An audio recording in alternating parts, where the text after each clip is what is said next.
بھیج دے، ہم دنیا میں جا کر دوبارہ نعمل صالحا، ہم نیک عمل کریں گے، فرجعنا، ہم کو دنیا میں دوبارہ بھیج دے، نعمل صالحا، اے اللہ ہم نیک عمل کریں گے، اب ہم پکے سچے نمازی، پکے سچے روزے دار بن جائیں گے، ہم نیک عمل کریں گے۔ لیکن یہ صرف تمنا کے علاوہ کچھ نہیں ہوگا، اس لیے کہ اللہ پھر دنیا کو دوبارہ نہیں بسائے گا۔ لعلکم تتقون، تاکہ تمہارے دلوں میں تقوی پیدا ہو جائے۔ تقوی یہ نعمت ضروری ہے ہمارے اندر، اور روزہ سب سے زیادہ تقوی پیدا کرتا ہے۔ اسی لیے غیر شادی شدہ انسان کو اللہ کے رسول نے روزہ رکھنے کی تلقین کی ہے۔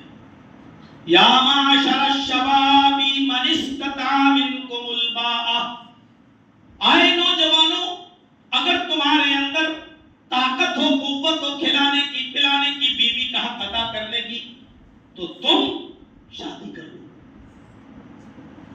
یا معاشر الشباب من استطاع منکم الباء فلیتزوج، شادی کر لو۔ وَإِن لَّمْ يَسْتَطِعْ، اور اگر تمہارے اندر یہ طاقت نہیں ہے، کھلا نہیں سکتے ہو، پلا نہیں سکتے ہو، معاشی طور پر بہت کمزور ہو،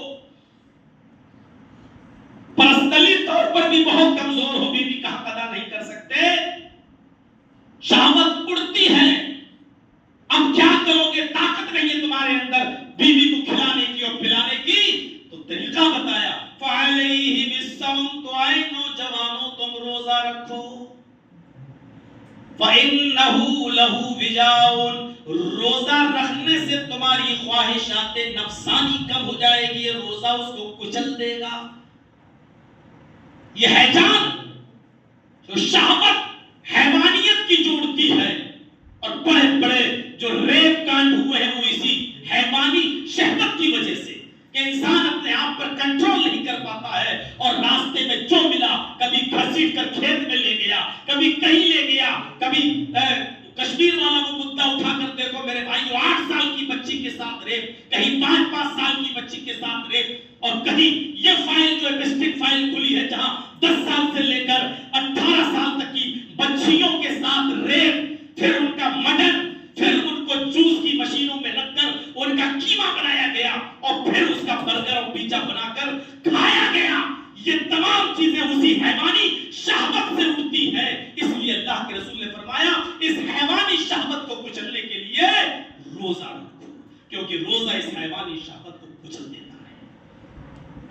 اسی لیے کہا کہ شادی کو آسان کر دو تاکہ حیوانی خواہشات دب جائیں، مہنگا مت کرو اس کو، اتنا آسان کر دو، اتنا آسان کر دو۔ ایک حدیث میں تو اللہ کے نبی نے کہا اتنا آسان کر دو کہ زناکاری مشکل ہو جائے۔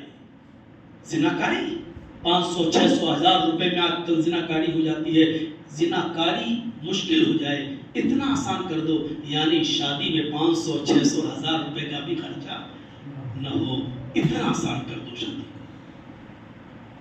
کون عمل کرے گا؟ اور کون اتنا بڑا سورما ہے جو اس تقریر کو سننے کے بعد کہتے اعلان کرتے کہ ہم اپنی شادی سنت رسول کے مطابق ہی کریں گے؟ اسٹیٹس کٹ جائے گا۔ آپ کرنا بھی چاہیں گے تو آپ کی گھر کی جو ملانیاں ہیں نا، جو حجنے ہیں، وہ نہیں کرنے دیں گی۔ ایک ہی تو لڑکی میری، اس کی بھی ہم بارات نہ آئے، ایسا لگ رہا ہے جیسے ماتم ہو رہا ہے گھر میں۔ ارے ایک ہی تو لڑکا، اس کی کاجل نہیں لگے گا، اس کا چہرہ نہیں بنے گا، اس کی پھوپھی وہ اپنی کہے گی۔ ارے آپ تو کرنا بھی چاہیں گے تو یہ گھر کی جو حجنے ہیں اور جو ملانیاں یہ نہیں کرنے دیں گے۔ ان سب سے لڑنے کا نام ہی تو میرے بھائیو اصل زندگی ہے، اصل زندگی۔ آپ پہلے سے کیوں نہیں بنایا آپ نے ایسا؟